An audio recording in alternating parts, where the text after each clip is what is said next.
Alô, torcida tricolor, alô, você ligadinho no canal Hora do Flu. Bora falar da seleção brasileira que venceu o seu último confronto, encontro amistoso. Agora é Copa do Mundo, agora não tem brincadeira, senhoras e senhores. Também vamos falar sobre Nino e os valores que foram revelados, mas já tem gente falando, ó, que não é esses valores não. Vou te contar toda essa história e a gente também tem informação em relação a isso aí, tá bom? Então vem comigo, porque chegou a hora da gente falar dele, né, meu amigo? Não tem jeito. Ó, Brasil! a seleção brasileira venceu o Egito e eu quero te perguntar, meu amigo, qual é o sentimento que você está neste momento sobre a seleção brasileira? Você gostou? Você não gostou? Tá confiante? Não está confiante? Por favor, comente. E eu quero dar assim um trabalhinho de casa para você. Quem seria o seu 9, o seu centroavante titular para essa seleção aí? Eu confesso que eu vou falar a minha opção hoje aqui, tá? Vou entregar quem eu acho que tem que ser. Mas vamos lá, meus amigos. Já começando falando da seleção, Brasil venceu 2-1, né? Gols ali do nosso querido Bruno Guimarães e também do Endrick. Endrick entrou ali no segundo tempo, marcou o gol e definiu a vitória do Brasil nesse encontro aí, nesse último jogo, né, para a Copa do Mundo. Dizem que esse jogo foi o jogo dos ajustes, né? O jogo dos detalhes, coisas que precisam ser ajustadas, e é sobre isso que a gente vai trocar aquela ideia, né? A gente tem um Brasil aí que gosta de jogar com muitos atacantes, né? A gente gosta de um Brasil, quer dizer, a gente vê um Brasil que gosta muito de dar pressão no meio de campo do seu adversário, tentar roubar essa bola, né? Não tanto um Brasil, né, como a gente conhece, né, tradicionalmente, um Brasil onde você detém a bola e cria suas oportunidades, tanto com o seu talento, tanto com a sua técnica, né? Esse Brasil é diferente, cara. É um Brasil muito mais focado em jogar, às vezes, sem a bola. É isso. Então, assim, tá sendo, assim, muito diferente pra mim como torcedor. Alguém que viu o Brasil ser campeão, né? O Brasil campeão mundial em 2002. Eu vi, né? Cara, é muito diferente. É um sentimento diferente. É diferente, tá? Tô gostando, não tô gostando? Cara, tô torcendo, sendo bem honesto. Agora, o jogo de hoje, de certa forma, ele ligou os alertas que precisam ser falados aqui, como também mostrou qualidades, coisas que eu gostei dessa seleção no dia de hoje. Mas vamos lá, pessoal, assim, sendo bem sucinto no que eu vou falar aqui. A minha maior preocupação ficou em relação ao Wesley, tá? O Wesley não pode estar lesionado, meu amigo, porque ele é literalmente o único lateral direito capaz que a gente tem. Ah, Thiago, você está ignorando o Danilo, né? Eu não achei que o Danilo fez um bom jogo, não achei, sinceramente, pessoal. Não deu para ver tanto do Danilo, mas o pouco que eu vi, fica muito claro que se a gente precisar, quando for pegar as grandes seleções, se a gente tiver um Danilo na lateral direita, teremos um problema muito sério na marcação, tá? Muito sério. Tanto o Danilo como o senhor Alexandro também no segundo tempo me deixou bem preocupado. O Brasil saindo com muita velocidade, né? E a gente tem o Alexandre ali meio devagar, meio, sabe? Achei que ele ia pedir um Uber Moto para ver se ele conseguia alcançar os outros jogadores. Um pouco preocupante, um pouco preocupante. Mas assim, não ter o Wesley vai ser bem complicado se ele estiver lesionado. Só pra você ter ideia, tá? Na saída do jogo, quando ele saiu do jogo, na real, você tem um jogador chorando, né? Com a toalha na cabeça, assim, bem preocupante. Parece que ele sentiu realmente algo sério. Espero que não, mas parece que sim. No mais, pessoal, a gente teve vou falar os pontos que eu gostei bastante, tá? Gostei muito do Douglas, cara. Douglas, pra mim, jogou muito bem. Certamente será, né, o lateral titular mesmo. Mostrou muito apoio na frente, mostrou que defende muito bem também. E é um jogador que está sempre ali, né? Reparou isso aí? Rapaz, ele fisicamente chama atenção porque tá em todos os lugares ao mesmo tempo. O Douglas é um bom lateral mesmo, tá? Outro que pra mim se destacou bastante, eu tô falando mais no primeiro tempo, né? Que esse jogador jogar no primeiro tempo, a gente teve uma alteração no segundo. O Ibanes, diferente do Marquinhos, que hoje fez uma partida complicada, a gente tem o Ibanes, pra mim, grandão, veloz, rápido. Veloz e rápido é a mesma coisa, né? Mas assim, marca muito bem, forte fisicamente, tem habilidade para sair jogando, sabe sair jogando bem com a posse, né? O Ibañez, já tinha tempo que eu não vi o Ibañez, né, revelado em Xerém, né, nas categorias de base do Fluminense. Muito tempo que eu não o via e, cara, tá jogando fino, né? Mas ele já jogava bem aqui na época também, tá? Eu acho que o Bruno, cara, o Bruno é chovendo molhado, eu acho que o Bruno Guimarães, ele é um jogador muito completo, né?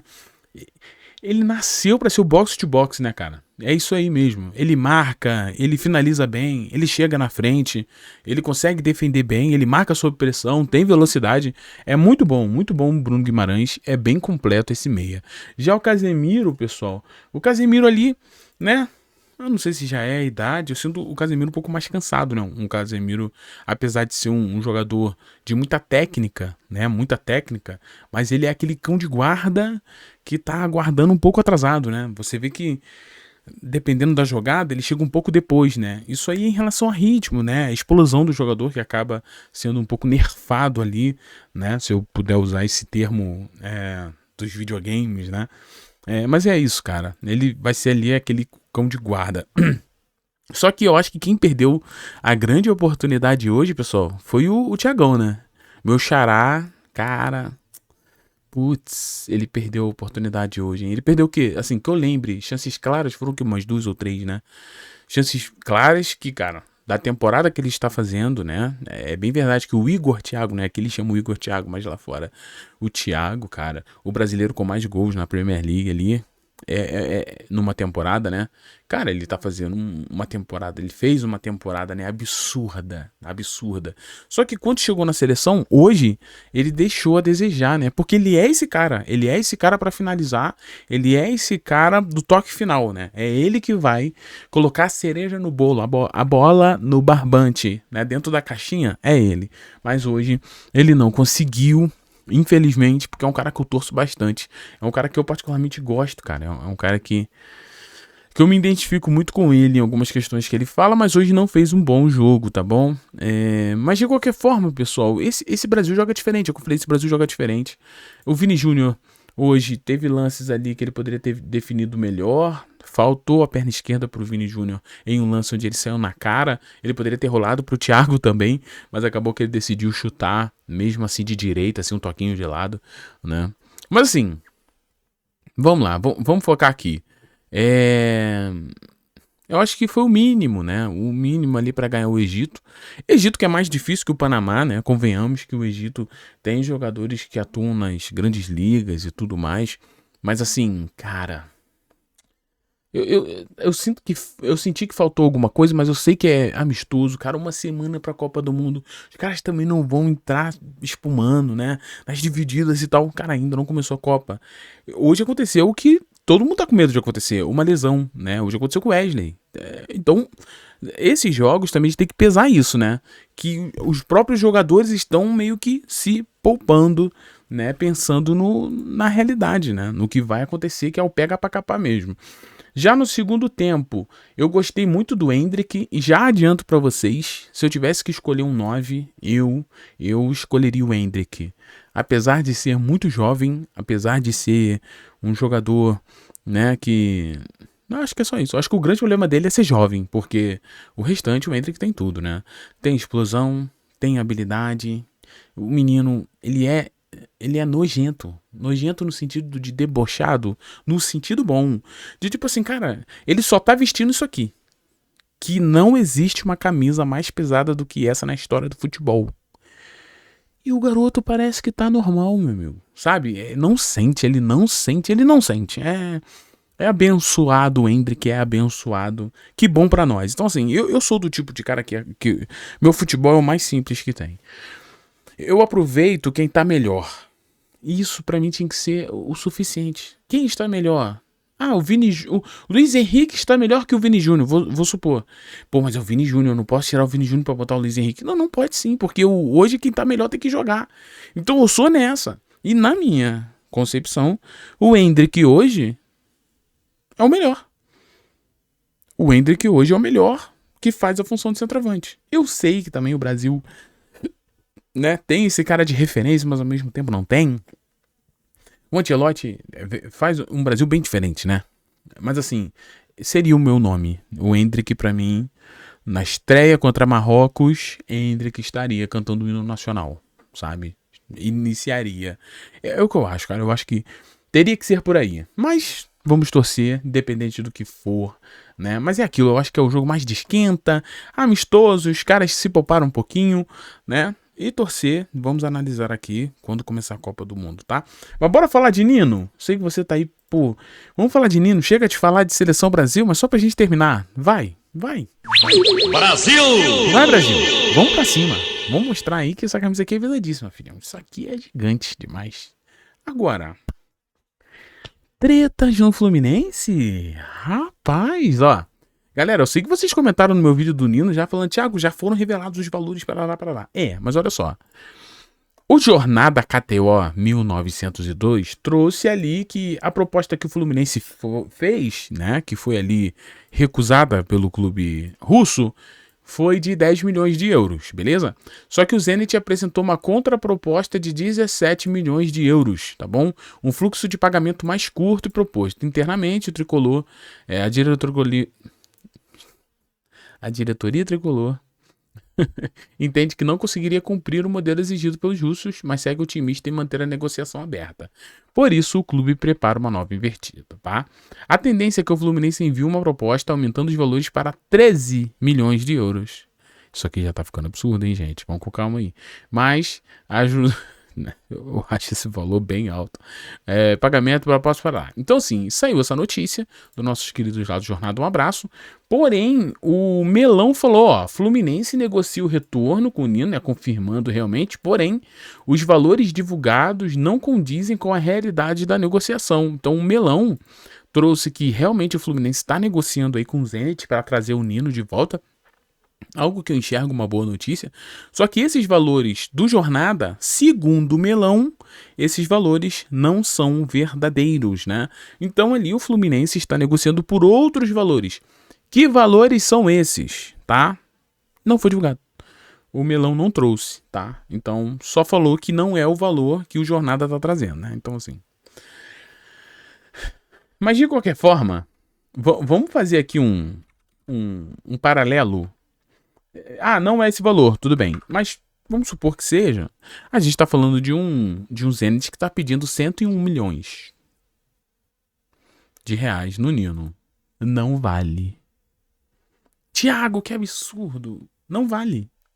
Se for esse valor, não vale. E para mim o valor limite é isso aqui. 13 milhões. E isso aqui já é caro. Isso aqui já é caro pra caramba, tá? Pro Nino, é caro. Pô, Thiago, mas você mesmo falou que o Nino tá jogando muito, tá? Que o Nino tem, números incríveis. Sim. Mas a gente tá falando de um zagueiro que, já, querendo ou não, já tem 29 anos, galera. Então, o valor é caro. Esse aqui, pra mim, é o meu limite. Thiago, qual é o limite que... O ideal, 10 milhões. Esse é o ideal. Qual é o limite? 13. É o ideal. Aqui é forçando muito, tá? Aqui já sei caro pra caramba. Aqui tu já tá, contratando o Nino. Mas, olha... Aí vamos lá. Então, assim, mas segundo o Melão, não são esses valores, tá? Está aqui desmentindo a galera do Jornada. Mas não trouxe os valores. Vamos supor. Não são os valores de fulano, tá? Que fulano falou. Os valores são esses aqui. Aí eu falo. O Fluminense enviou uma proposta de 8 e eles querem 12 e o Fluminense... Aí beleza. Agora, poxa. Eu sou amigo do Melão. Não sou amigo do pessoal de Jornada? Não me considero amigo do Gabriel, não me considero amigo do pessoal, mas respeito o Lessa, de todos lá, o Lessa é quem mais tem um bom contato, né? Mas assim, a gente tem que começar a pausar isso aqui, gente. Um ficar negando o outro, isso aqui é meio louco, né? Ainda mais que não trouxe os valores, tá? Então assim, eu particularmente, se isso acontecesse comigo, eu não ia gostar, tá? Então, até aqui, eu acho isso aqui, poxa, né?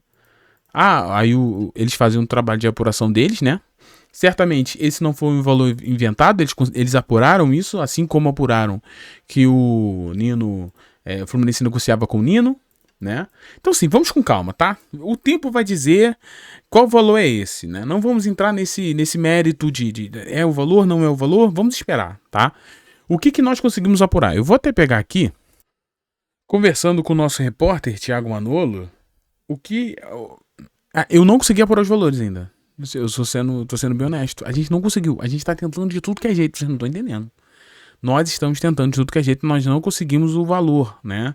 Por isso que, assim, eu particularmente, se o Jornada tá falando aquilo ali, eu acredito no Jornada. Se o Melão tá falando que não é, a gente tem que esperar. Mas, assim, o que nós descobrimos? Aí, vamos lá, tá? Lembrando que isso aqui é só o que a gente está apurando ainda. Não tem o fechamento. O fechamento que eu digo é aquela informação com começo, meio e fim, toda bonitinha, toda explicadinha, visão do Fluminense, visão do time lá de fora. A gente gosta de fazer isso aqui para ficar claro o suficiente para não ter nenhum tipo de confusão. Mas o que nós estamos conversando, que eu conversei com o Manolo antes de ligar essa câmera aqui para falar com vocês, até que eu falei com ele, cara, e a gente não consegue esses valores, né? Então, a gente já conversou com várias fontes, assim, e nenhuma soube dizer sobre realmente o valor. O que a gente sabe é que eles estão tentando várias situações. Aqui abre um leque bizarro também. Eu não posso falar, o Hora do Flu apurou que é tanto. Eu não sei. Mas o que eu sei é que o Fluminense está negociando com o Zenit, não é só questão de dinheiro, não. São situações. Situações pode envolver jogadores, pode envolver outras coisas. Tu entendeu? Então, assim, por isso que eu acho que quando o Milão fala que não são esses valores, porque podem existir, e por isso que também o GE, eu acho que não divulgou valores, eu acho que não divulgou, né? Porque talvez não é só valor. Pode estar rolando jogadores sendo colocados na negociação, entendeu? Jogadores que agradam o Zenit, tá? Então, ainda é muito, assim, acho que o que a gente tem que focar Fluminense está tentando, né? O Fluminense está tentando. Agora, que o Zenit vai pedir caro, isso eu não tenho dúvida. Igual o Jornada trouxe que o Zenit pediu 17, eu não tenho dúvida que eles vão jogar o preço lá no alto. Tanto é que eu acho que é por isso que a Leila viu a oportunidade do Alexander Barbosa de graça e falou, quer saber? O Alexander Barbosa e Nino são jogadores diferentes, mas ambos são bons jogadores. Eu vou aqui, esse aqui que tá surgindo uma oportunidade, porque se o Zenit cobrar um preço que eu não posso pagar, tô dando um exemplo, eu já me garanti. Eu acho que é isso que faltou no Fluminense. Acho que faltou no Fluminense isso. Aproveitar as oportunidades e deixar o Nino pra ver se vai conseguir ou não. Porque o Zenit não vai fazer jogo fácil, galera. O Zenit não brinca. O Zenit não realiza sonhos. Como o Fluminense. Aí agora, para pra pensar. Bora relembrar uma coisa aqui que chega a ser engraçado. Tá? O ano é 2024, tá bom? A gente tá falando de 2 anos atrás. Apenas, né? E o Fluminense vendeu o Nino pro próprio Zenit.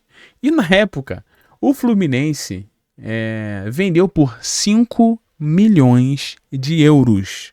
27 milhões de reais. E agora, segundo Jornada, eles querem 17. Fluminense vendeu por 5. Fluminense vendeu um Nino mais novo, 2 anos mais novo, por 5. E um Nino agora, 2 anos mais velho, tá custando 17. Lembrando, esse valor é o que eles pedem, não necessariamente o que o Fluminense vai pagar, porque pode, como eu falei, eles estão tentando várias situações, né? Foi isso que a gente ouviu. Então assim, meus amigos, cara, o Nino não tava aqui. Agora a gente aprende, e eu boto a gente como torcedor. Agora a gente aprende. Quando um jogador vem chorando, falar, não, porque eu tenho um sonho pra realizar. Fala, não, teu sonho é maneiro pra caramba. Eu quero realizar teu sonho. Mas é igual Tropa de Elite. Pra fazer rir, tem que fazer rir. Porque como é que tu quer rir e não quer me fazer rir também? Tu quer viver na Europa? Beleza. Mas que na Europa eles cheguem aqui e paguem 12 milhões de euros por você. E naquela época ele valia isso. Valia 12, 13. Mais novo, jogando bem, campeão olímpico, campeão do Fluminense, campeão da Libertadores. Galera. Igual Nino no auge foi no Fluminense e foi vendido por 5 milhões. Aí agora a gente tá lutando pra tentar o Nino por mais do que o dobro. Oi? Sabe? Então assim, são coisas e coisas, né? Um beijo no seu coração. Então, vamos ver nessa essa queda de braço, como é que se diz, diretor? Nessa briga de corda. Ai, gente, mas independente de ser o valor, se não é, a gente quer saber o que vai acontecer, né? Mas é aquilo, se a gente ainda conseguir informações, a gente vai trazer pra você, tá bom? Fica ligado no canal do Flu, não esquece não. Forte abraço, fiquem todos bem, tchau e valeu, pessoal.